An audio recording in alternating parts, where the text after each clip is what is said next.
Hello friends, welcome to Creative Medicine.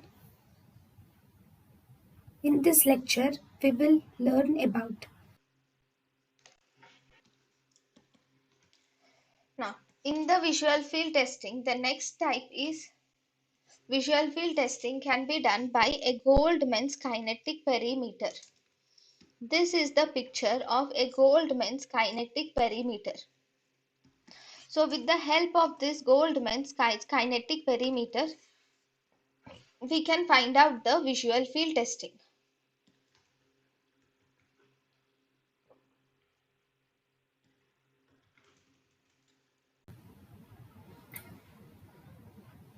thank you and thank you for watching.